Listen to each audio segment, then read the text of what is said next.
எடுக்கிறதெல்லாம் நல்லா அழகாத்தான் எடுக்கிறீங்க. ஆனா ஒளிபரப்பு செய்யறதெல்லாம் எடிட் பண்ணிடுறீங்க. இந்த ஆட்சி மீது மக்களுக்கு மிகப்பெரிய வெறுப்பு உணர்ச்சி ஏற்பட்டு விட்டது. இந்த ஆட்சி அகற்ற வேண்டும் என்று பார்த்துக் கொண்டிருக்கின்றார்கள். எப்பொழுது தேர்தல் வரும் என்று எதிர்பார்த்துக் கொண்டிருக்கின்றார்கள்.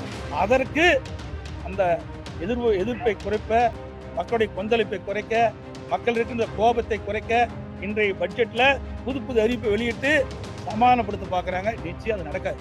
இந்த பட்ஜெட் வெற்று அறிவிப்பு விளம்பரத்திற்காக போடப்பட்ட பட்ஜெட்டா தான் பார்க்கணும். எடுக்கிறதெல்லாம் நல்லா அழகாத்தான் எடுக்கிறீங்க. ஆனா ஒளிபரப்பு செய்யறதெல்லாம் எடிட் பண்ணிடுறீங்க. அனைத்து ஊடகங்களுக்கும் பத்திரிகை நிறுவனங்களுக்கும் வணக்கம். இன்றைய தினம் திராவிட முன்னேற்ற கழக ஆட்சி ஏற்பட்டு 4 ஆண்டுகள் நிதிநிலை அறிக்கை அறிவிக்கப்பட்டு இப்பொழுது 5வது ஆண்டாக நிதிநிலை அறிக்கை சட்டமன்றத்தில் தாக்கல் செய்திருக்கின்றார்கள். இந்த 4 ஆண்டுகளாக எந்த ஒரு புதிய பெரிய திட்டம் அறிவிக்கப்படவில்லை.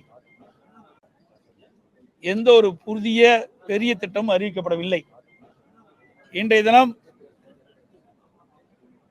பட்ஜெட்ல நிறைய புதிய திட்டங்கள் அறிவிச்சிருக்கிறாங்க. ஆனா அந்த திட்டத்திற்கு தேவை நிதி எங்கே இருந்து கிடைக்கும் என்று தெரியவில்லை. ஒன்று. இரண்டாவது, திராவிட முன்னேற்ற கழகம் 2021 சட்டமன்ற பொதுத் தேர்தலின் போது திமுக சார்பாக சுமார் 525 அறிவிப்புகள் வெளியிட்டார்கள். அதுல சுமார் 15% அறிவிப்புகள் கூட நிறைவேற்றப்படவில்லை. ஆனால் திரு ஸ்டாலின் அவர்கள் கடந்த 4 ஆண்டுகளில் 95% அறிவிப்புகள் நிறைவேற்றப்பட்டதாக ஒரு பொய்யான செய்தி வெளியிட்டிருக்கின்றார். அதில் நிறைவேற்றப்படாத சிலவற்றை இங்கே குறிப்பிட விரும்புகின்றேன். நீட் தேர்வு ரத்து செய்யப்படும் என்று தேர்தல் நேரத்தில் சொன்னாங்க. திராவிட முன்னேற்ற கழகம் ஆட்சிக்கு வந்தவுடன் முதல் கையெழுத்து நீட் தேர்வு ரத்து செய்யப்படும் என்று அறிவிப்பை கொடுத்தார்கள்.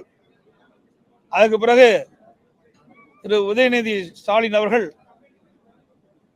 நீட் தேர்வை ரத்து செய்வதற்கு ரகசியம் இருக்கு என்று சொன்னார். இந்த ரகசியம் என்ன என்று இதுவரை தெரிவிக்கவே இல்லை. கடந்த சட்டமன்ற கூட்டத்தொடரிலே முதலமைச்சர் அவர்கள் நீட் தேர்வு குறித்து கருத்து தெரிவிக்கின்ற பொழுது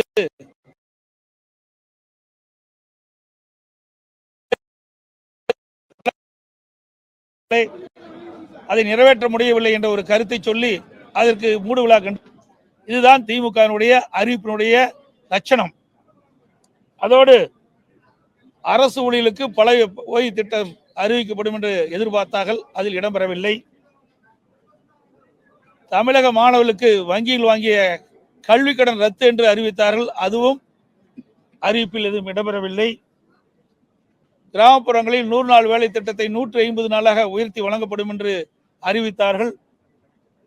அதுவும் இந்த இப்பொழுது இன்றைய தினம் பட்ஜெட்டிலே அறிவிப்பில் இடம்பெறவில்லை. அந்த 100 நாள் வேலை திட்டத்தில் பணிபுரிகின்ற ஊழியர்களுக்கு ஊதியம்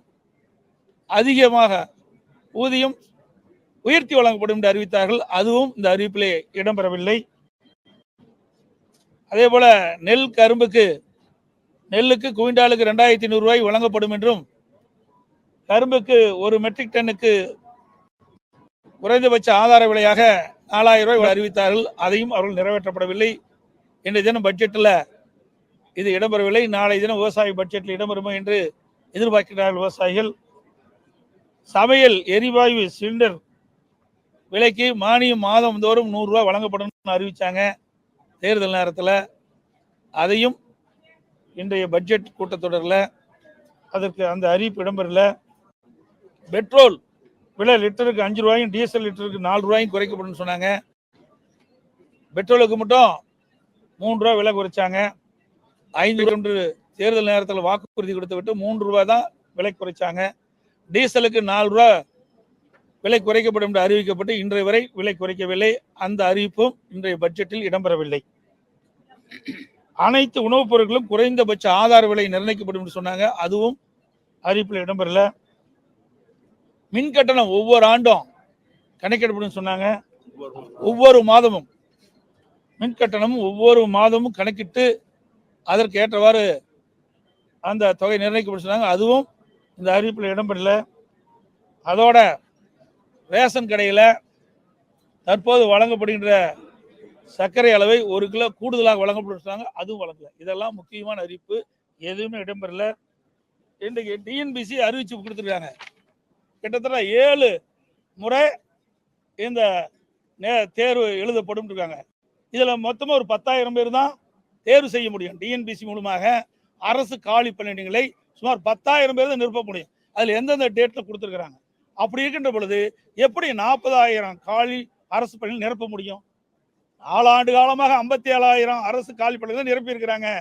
இப்போ இந்த ஓராண்டுலயும் 3 மாதம் தேர்தலுக்கு போயிடும். எஞ்சியது 9 மாதம். 9 மாத காலத்தில் எப்படி 40,000 அரசு காலி பணியில் நிரப்புவார்கள்? அத்தனையும் வெற்றி அறிவிப்பு. இதெல்லாம் நிறைவேற்ற முடியாத அறிவிப்பு தான் அறிவிச்சிருக்கிறாங்க. சொல்லிட்டே இருக்கிறாங்க. கடந்த 13 ஆண்டு காலம் மத்தியில் ஆட்சி அதிகாரத்தில் இருந்தது திமுக. இந்த கல்வி பொதுப்பட்டியல் இருந்தது. அதை மாநில பட்டியலுக்கு அதை மாற்றிருக்கலாம். அதை செய்ய தவறிய காரணத்தினால தான் இது மொழி பிரச்சனை ஏற்பட்டு நம்ம இவ்வளவு போராடி கொண்டிருக்கின்றோம். ஆனால் மத்தியில் ஆட்சி அதிகாரம் வருகின்ற பொழுது அதுதான் அவருக்கு தேவைப்படுது. அது குடும்ப உறுப்பினர் தான் வருவாங்க, மற்ற யாரும் வருவாங்க. ஆகவே தமிழ்நாட்டு மக்களுடைய பிரச்சனையை அப்பொழுது இதை தீர்த்திருக்கலாம். அதுவும் தீர்க்கல. அதோட 13 ஆண்டு காலம் மத்தியில் ஆட்சி அதிகாரம் இருக்கும் போது இன்றைக்கு பல்வேறு மாநிலங்களில் சிறப்பு நிதி பெறாங்க. அப்போ மத்தியிலையும் ஆட்சி, மாநிலத்திலையும் ஆட்சி திமுக இருந்தது. அந்த காலகட்டத்தில் தமிழ்நாடு வளர்ச்சி பெற, தமிழ்நாட்டுக்கு திட்டங்கள் வர, தமிழ்நாட்டுக்கு தேவையான நிதிகள் பெற சிறப்பு நிதியை பெற்றுக்கலாம். ஏன்னா அந்த வாய்ப்பு அவர்கிட்ட இருந்தது. அதையும் விட்டுட்டாங்க. இன்றைய தினம் நாடாளுமன்ற தொகுதி மறுசீரமைப்பை பற்றி பேசிட்டு இருக்கிறாங்க. இது பல்வேறு மாநிலத்தில் இருக்கிற பிரச்சனை. அதை இன்னைக்கு மக்கள் மத்தியில் மிகப்பெரிய கொந்தளிப்பு ஏற்பட்டிருக்கு. திமுக அரசு மீது மக்கள் மீது கொந்தளிப்பு ஏற்பட்ட மிகப்பெரிய கொந்தளிப்பு. மக்கள் வர திமுக ஆட்சி அகற்றப்பட வேண்டும் என்று மக்கள் மனதில் இடம்பெற்று விட்டது. அதையெல்லாம் சரி செய்வதற்கு தான் இன்றைய தினம் புதிய அறிவிப்புகளை இவர்கள் வெளியிட்டிருக்கிறாங்க. இருந்தாலும் இந்த ஓராண்டு காலத்தில் இந்த அறிவிப்பு எதுவுமே நிறைவேற்ற முடியாத சூழ்நிலை தான் இருக்குது. எப்படி நிறைவேற்ற முடியும்? 4 ஆண்டு காலம் எதுவுமே அறிவிக்கல. இப்போ 2026 தேர்தலை முன்னிட்டு புதிய அறிவிப்புகளை வெளியிட்டு மக்களை சமாதானப்படுத்தி வாக்குகளை பெறுவதற்காக இந்த அறிவிப்புகளை வெளியிட்டிருக்கிறாங்க. இத்தனையும் இந்த அறிவிப்புகள் அத்தனையுமே வெற்றி அறிவிப்பாக தான் பார்க்கப்படுகிறது.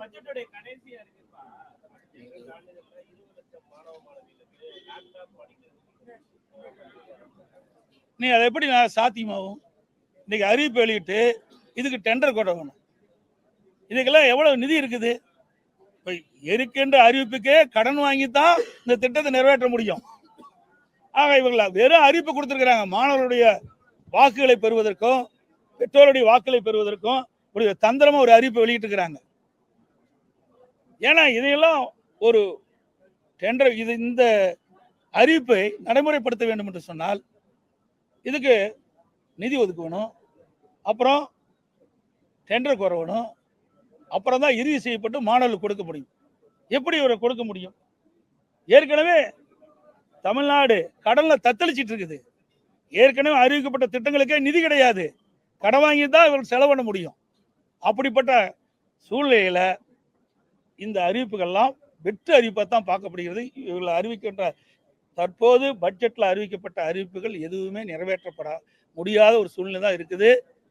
அதுதான் அப்படித்தான் பார்க்கப்படுகிறது. இது வெறும் 2026 தேர்தலை நோக்கி பட்ஜெட்ல அறிவிக்கப்பட்ட அறிவிப்பா தான் பார்க்கப்படுகிறது. ஒவ்வொரு ஆண்டும் அதிக அளவு கடனை இந்த அரசு பெற்று வருது அப்படின்னு சொல்றீங்க. ஆனா அரசு சொல்லும்போது அரசு 28% வரை கடன் வாங்குவதற்கான தகுதி இருக்கு, நாங்க 26% தான் வாங்கியிருக்கோம் அப்படின்னு ஒரு விஷயத்தை சொல்றாங்க. இது எப்படி பாக்குறீங்க? அதாவது இதற்கு முன்பு அனைத்து இந்திய அண்ணா திராவிட முன்னேற்ற கழக அரசு இருந்தது. அப்பொழுது என்ன பேசினார்? இன்றைய முதலமைச்சர் எதிர்கட்சி தலைவராக இருக்கின்ற போது என்ன பேசினார்? தமிழ்நாட்டு மக்களை கடனால் இயக்கிவிட்டுன்னு சொன்னார். நாங்க இருக்கின்ற பொழுது கொரோனா காலம், ஒரு வருஷம் வருவாயே கிடையாது. அதோட கொரோனாவுக்கு வேற கூடுதலா செலவு பண்ணோம். பல புதிய திட்டங்களை கொண்டாந்தோம். மூலதன செலவு அதிகப்படுத்தணும். இந்த ஆட்சியில மூலதன செலவும் அதிகம் கிடையாது. இப்படிப்பட்ட ஒரு சம்பவம் இல்ல, அதிகமாக இல்ல. அப்படிப்பட்ட நிலையில கூட கடந்த ஆண்டு 2024 3,54,000 கோடி கடன் வாங்கிட்டாங்க. வருவாய் 1,10,000 கூடுதலா இருக்குது, வருவாய் அதிகரிச்சிருக்குது, கடன் அதிகரிச்சிருக்குது, புதிய திட்டங்கள் எதுவும் வரல. அப்ப நிர்வாக திறமையற்ற ஒரு அரசாங்கம் தான் நடந்துட்டு இருக்குதான் மக்களுடைய பார்வைக்கு தெரிகிறது. இதுதான் யதார்த்த உண்மை. நிதிநிலை குறியிட்ட அந்த லோகோல வந்து நாளைக்கு நிதிநிலை அறிக்கை பற்றி தெளிவாக சொல்லப்படும். ஆமா, இதையெல்லாம் அதுதான் மாற்ற முடியும். வேற எது மாற்ற முடியும்? ஏதாவது ஒரு மாற்றத்தை கொண்டாந்து பேசுகிற பொருள் ஆக்கணும். ஏன்னா அவர் செஞ்ச தப்புகளை மறைப்பதற்கு இப்படிப்பட்ட லோகோ வெளியிட்டிருக்கிறாங்க. இந்த ஆட்சி மீது மக்களுக்கு மிகப்பெரிய வெறுப்பு உணர்ச்சி ஏற்பட்டு விட்டது. இந்த ஆட்சி அகற்ற வேண்டும் என்று பார்த்து கொண்டிருக்கின்றார்கள். எப்பொழுது தேர்தல் வரும் என்று எதிர்பார்த்து கொண்டிருக்கின்றார்கள்.